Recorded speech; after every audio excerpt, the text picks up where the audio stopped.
They scrutinized her ID, questioned her legitimacy, and called security, all before realizing they were about to deny service to the one person who could end their careers in a heartbeat. The idea had been sitting in the back of her mind for months, a quiet thought at first, easy to push aside. But the more she reflected on it, the more it gnawed at her. Danielle Grayson built Grayson Trust from the ground up, her bank, her legacy. She wasn't just a CEO sitting in a glass office overlooking a skyline. She had spent years ensuring that her institution was different, accessible, built on fairness. But was it really? That was the question that kept her up at night. She had heard whispers before, concerns about how certain customers were treated at certain branches. Nothing blatant, nothing that would make headlines, just a feeling. Stories from friends, comments in passing from people she trusted. She had brushed them off at first. After all, her bank had strict policies on fair treatment, anti-discrimination, and customer service excellence. But policies were just words on a page. Real change came from actions, and Danielle needed proof. She needed to know, not as a CEO, not as a boss, but as a customer. So today, she was just another woman walking into a bank. No expensive blazer, no silk blouse, no designer heels, just a simple cardigan, jeans, and sneakers. She pulled into the parking lot of Grayson Trust branch in Indianapolis, Indiana, a location she had personally greenlit just 3 years ago. She had shaken hands with the branch manager at the ribbon cutting, posed for pictures, and given a speech about trust being the foundation of good banking. Now, she was walking in as a nobody. The automatic doors slid open, and the crisp scent of freshly printed paper and industrial-strength air freshener filled the lobby. She glanced around. It was a slow afternoon. A few customers stood in line, a couple sat in the waiting area, and the teller, at the far end, was balancing a cash drawer. Danielle adjusted her bag on her shoulder and stepped up to the counter. A young teller, mid-20s, pale complexion, dark hair, pulled into a stiff ponytail, glanced up at her. No greeting, no smile, just a quick once-over before shifting her attention back to the screen in front of her. The teller didn't look up, just reached for a clipboard and slid it across the counter. Fill this out. The form was standard: name, account number, withdrawal amount. Nothing unusual. Danielle pulled a pen from her bag and filled in the details. Not a huge sum, but enough to require an ID verification. She slid the clipboard back.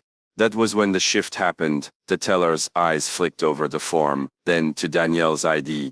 Her brows pulled together, lips pressing into a thin line. Something about the moment felt different. A slight tension in the air, a hesitation that hadn't been there seconds ago. Danielle waited, gave her the benefit of the doubt. The teller glanced up again, this time actually looking at Danielle's face.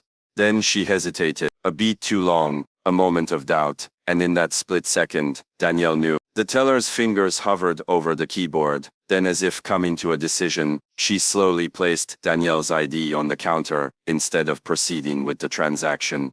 I'll be right back. Danielle's eyes narrowed as the teller grabbed the ID and walked away, disappearing through a door leading to the manager's office. She exhaled slowly, tapping her nails against the marble countertop.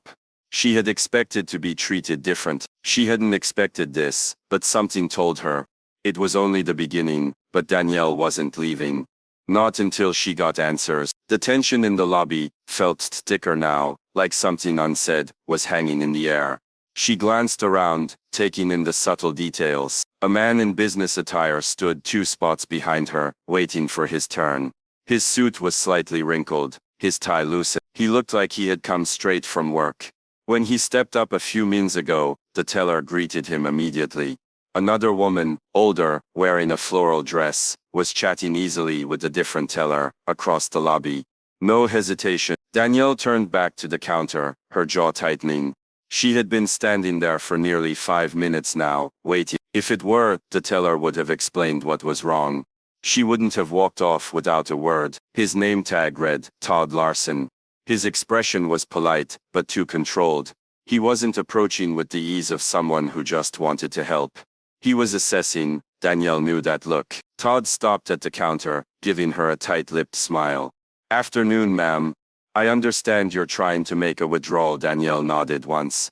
That's right, $5,000. Mind if I take a quick look at your identification? Mind? She exhaled slowly, keeping her voice steady. I already gave it to her. Todd didn't even acknowledge the comment. He simply picked up the ID, holding it up to the light, studying it. Then he looked back at her. Miss Grayson, is this your first time banking with us?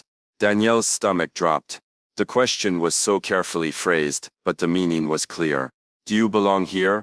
Her tone sharpened. I've banked here since this branch opened. Todd gave a slow, exaggerated nod, like he was processing the information. And you said you're withdrawing $5,000? Danielle felt her patience thinning. That's what I wrote down. The lobby had gone quieter, not silent, but quiet. A few customers had glanced in her direction, probably noticing the shift in energy.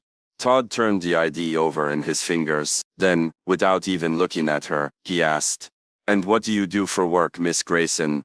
Danielle let out a short laugh, more out of disbelief than amusement. There it was, the moment where professionalism slipped, just enough for the truth to show. She tilted her head slightly, studying him now. I'm in finance, she said carefully. Todd's smile was forced. Oh? What kind? Danielle let the silence stretch. Then she said bank. That made him pause, more hesitation.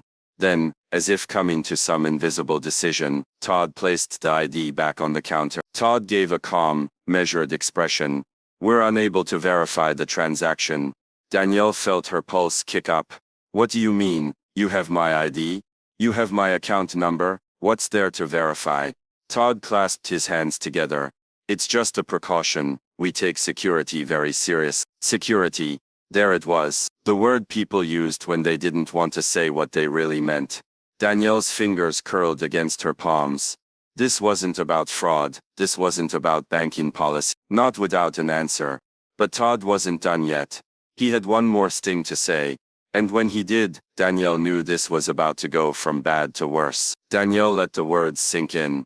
We're unable to verify the transaction. Her gaze flicked between Todd and the teller, waiting, giving them a chance to fix this. Maybe they'd realize their mistake, process the withdrawal, and let her walk out without another word. But neither of them moved. She exhaled slowly, pressing her palms against the counter. Todd, she said, her voice calm, but firm. What exactly needs to be verified? Todd kept his hands clasped in front of him. Expression neutral, too neutral. Well, Miss Grayson, large cash withdrawals require additional security steps. Danielle arched a brow. Like what? Todd hesitated for a split second before responding. But that wasn't one of them. Not for a withdrawal with a valid ID. She could feel the weight of the moment pressing down on her. The unspoken challenge. Was this a test? A way to make her prove she had access to her own money? Her fingers curled against the marble countertop. I don't have that number memorized, she said evenly. But if you pull up my account, like you would for anyone else, you can see all my deposits. Todd gave her a thin smile. Of course, but in the interest of security, we need to make sure the account holder can confirm certain details first. Danielle's jaw tightened. She took a slow breath through her nose. I'm not withdrawing millions, it's $5,000. A fraction of what I have in this account. I've already followed protocol. So let me ask again. What's the real issue here? Todd's expression didn't change. We're just doing our due diligence. Miss Grayson. Her patience was wearing thin. Todd, she said, her voice measured. If I were a man in a tailored suit, would you be asking me these questions? The words landed. A flicker of something crossed his face, too fast to catch. But it was there, a shift in posture. A subtle tightening around the eyes. Then, just as quickly his mask of professionalism returned. Todd tilted his head slightly, like he was considering his next words carefully. Would you like to try using a different form of verification? He offered. Perhaps a utility bill? A second form of ID? A utility bill? Danielle couldn't help it. She let out a disbelieving breath. You want me to provide a second form of ID? For my own bank account? Where you're currently holding my money? Todd didn't blink. Danielle shook her head, tapping her nails against the counter. You have my name, she continued. You have my ID. If you check my file, you'll see that I've been banking here since day one. Danielle leaned in slightly, lowering her voice just enough to make the point land. You might want to check before you dig this hole any deeper. Todd's lips pressed together. For a brief moment, Danielle wondered if he'd finally cave. If he'd backtrack, apologize, and handle this the way it should have been handled from the beginning. Without additional verification, we can't process this withdrawal today. She could feel the eyes of customers nearby, subtle glances that flicked toward the exchange, sensing the tension, but pretending not to notice. She could hear the measured politeness in Todd's voice, the kind that let her know he wasn't concerned about security at all. He had already decided she wasn't supposed to be here, and nothing she said was going to change that. But Todd had just made a critical mistake, because if he had simply processed the transaction, this would have ended here. Now Danielle was about to make him regret it, but before she could say another word, Todd did something that sent a fresh wave of disbelief through her, something that turned this from frustrating to downright infuriating. Danielle barely had time to react before Todd did the unthinkable. He reached beneath the counter, pressed a discreet button near the register, and called over security. A uniformed guard, broad shoulders, hand resting near his belt, stepped out from a back office. His expression was unreadable, but Danielle knew what this looked like. A bank manager refusing to process a customer's request was one thing. Calling over security was something else entirely. It was a statement. It was an escalation, and it made her stomach tighten. Danielle let out a slow breath, forcing herself to remain calm. She had dealt with men like Todd before. The ones who didn't expect pushback. The ones who made it their mission to remind certain people where they stood. But she wasn't playing into it. She lifted her chin slightly, locking eyes with Todd. You're really doing. Todd gave a carefully neutral expression. We just want to ensure a smooth experience for all our customers. Danielle turned to him, keeping her posture relaxed. That depends, she said coolly. Are you here to help me access my money, or just to escort me out? The guard hesitated, glancing at Todd, who gave a tight nod. So this is what we're doing? Todd sighed like he was the one being inconvenienced. Miss Grayson, if you'd like to return with additional documentation, we'd be happy to assist you. But right now we can't. Danielle cut him off. You know what's funny, Todd? I watched you process that man's transaction 10 minutes ago. No extra verification, no manager intervention, no security. Todd's expression stiffened. She stepped closer to the counter, voice lowering. I wonder what's different about me. The tension in the room shifted. The teller looked down, avoiding eye contact. Danielle held his gaze for a long moment. Then, slowly, she reached into her bag. Todd stiffened. The security guard's hand inched closer to his belt. Danielle didn't blink.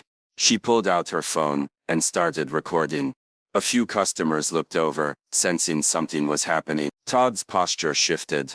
Miss Grayson, I just want to make sure I get this on record, she said smoothly. You're refusing to allow me access to my own account, despite providing government-issued identification, while other customers aren't being asked to provide anything extra. Todd's jaw tensed. Danielle turned slightly, angling the camera toward the security guard.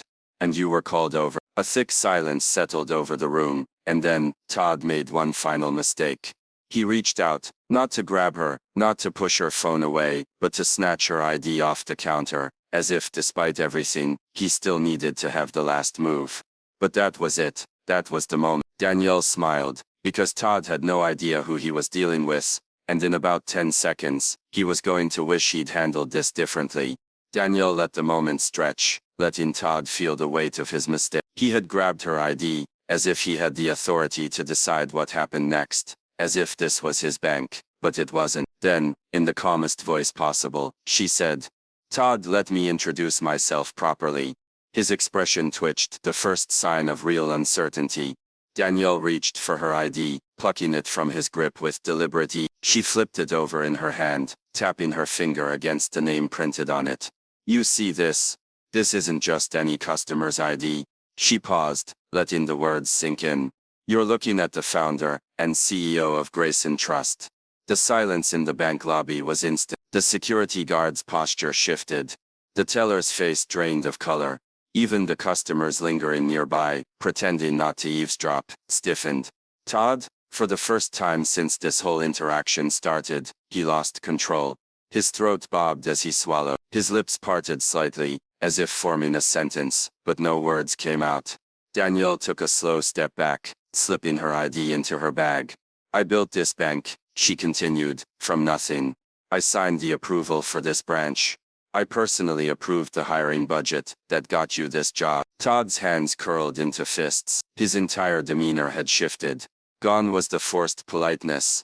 What was left was pure panic. Danielle gave him a tight-lipped smile. And today, I walked in as just another customer, just to see what would happen. She tilted her head slightly. You know what happened, Todd. He didn't answer, couldn't. Danielle let her voice lower just a notch. I was refused service, lied to, humiliated, and treated like I didn't belong. Todd finally blinked, his mouth opening. Miss Grayson, Danielle held up a hand. You had your chance to speak. Now you listen. Todd's eyes darted to the security guard, as if looking for help. The guard said nothing. The teller? She was staring down at her register, looking like she wanted to disappear. Danielle took a slow breath, pulling her phone back up. Would you like me to send this footage directly to corporate, or should I just handle this right now? Todd visibly paled. His mouth opened and closed twice before he finally found his voice. A misunderstanding. He nodded quickly. Yes, absolutely. I can process that withdrawal right away. Danielle let that sit in the air for a second. Then, finally, she let out a soft laugh. Todd, she said, shaking her head. Todd's face was ashen, because he knew she was right. And what came next? That was up to her. The smooth, polished manager, who had so casually dismissed her 5 minutes ago, now stood rigid, hands gripping the counter as if it were the only thing keeping him up. The security guard, who had been called over to handle her, now shifted, awkwardly, eyes darting between Todd and Danielle, as if silently asking, Am I still supposed to be here?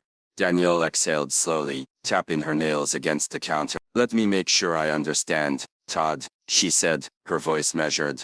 Just a few minutes ago, my ID wasn't enough. My name wasn't enough. My account history wasn't enough. You needed more proof. You needed additional verification. And now that you know who I am, she let the pause linger, watching him squirm. Suddenly all of that doesn't matter anymore. Todd swallowed, his Adam's apple bobbing. Miss Grayson, I sincerely regret how this situation unfolded. I can assure you this was not intentional. Danielle let out a humorless laugh. Not intentional? She repeated. Todd, do you think I'm stupid? His eyes widened slightly, but he stayed silent. You knew exactly what you were doing, she continued. Voice calm but sharp. You looked at me, and in your mind, you already decided I wasn't supposed to be here. You put up every roadblock you could to make sure I knew it. Todd shook his head quickly. Miss Grayson, I assure you that's not what happened. No, she said, her voice like steel. I don't want to hear any more rehearsed apologies, because let's be clear, you're not sorry for what you did. You're sorry you got caught. Todd's jaw tightened. The customers in the lobby were no longer pretending not to listen. The air felt charged, the weight of the moment sinking into everyone standing nearby. The teller who had started this whole mess stood frozen, staring at the register, refusing to look up. The guard hesitated, then gave a slow nod. Yes, ma'am, that was my understanding. She nodded. And now that you know who I am, are you still under that impression? The guard glanced at Todd, then back at her. Danielle studied him for a moment. She knew how this worked. Todd would try to pass the blame on to everyone else, pretend this was just an overreaction, try to make this go away. But this wasn't going away. Here's what's going to happen, she said, sliding it across the counter to Todd. You're going to call my office. Of course, Miss Grayson. Absolutely. Danielle turned to the security guard. I appreciate you stepping in when called, she said evenly. But I'd advise you to be more careful about which situations actually require your involvement. If a customer isn't being disruptive, the first step shouldn't be intimidation. Danielle leaned slightly over the counter. Then maybe you need to ask yourself, why protocol only seems to apply to people like me. The teller swallowed hard, looking away. Danielle took one last look around the branch. Every customer in the room was watching. This was about something bigger. Danielle stepped away from the counter, her heels clicking against the polished tile as she made her way toward the exit. The silence in the bank was thick, almost suffocating. The teller looked as if she wanted the ground to swallow her whole. The security guard, who had been so ready to escort her out, now looked uncomfortable, unsure. And the customers, they had stopped pretending not to watch. One last thing. She wasn't the type to let something like this slide. She had spent years building this bank. It was supposed to be a place where people felt safe, respected. She had been reminded that policies on paper mean nothing if the people enforcing them don't believe in them. She took a slow breath, scanning the room. The weight of her words settled over the room. Todd flinched. The teller shifted in place. The security guard looked down. Danielle continued. I won't stand by while customers are treated differently because of assumptions, bias, or just plain ignorant. Her voice didn't rise, but it didn't have to. Everyone was listening. There will be changes, she said simply. Real ones. Because if this can happen to me, the CEO, then I can only imagine what happens to the people who don't have the power to push back. The bank remained silent. Todd's throat bobbed as he swallowed. Miss Grayson, I assure you. Don't assure me, she said, coolly. Show me. His mouth snapped shut. Danielle glanced at her phone. The recording was still active. She stopped it, slipping the device back into her bag. Corporate will be in touch, she said. And Todd, he stiffened. You might want to start looking for a new job. By the next morning, Danielle had already scheduled an emergency meeting with her corporate leadership team. Every branch manager was called in. Every customer service policy was reviewed. She implemented mandatory bias training across all branches, introduced a new accountability system, encouraged customers to report any instances of discrimination, no matter how subtle. Customers, especially those who had been ignored or brushed off in the past, began to notice the difference. And Danielle, she never forgot that day in the bank. Because it was proof of something she had always known. Real change doesn't happen because of words on a page. It happens because someone refuses to accept the way things are, and today, that someone was her. If you've ever been in a situation like this, or know someone who has, don't stay silent. Speak up, call it out. And most importantly, demand change, because the only way things get better is when we refuse to accept anything less.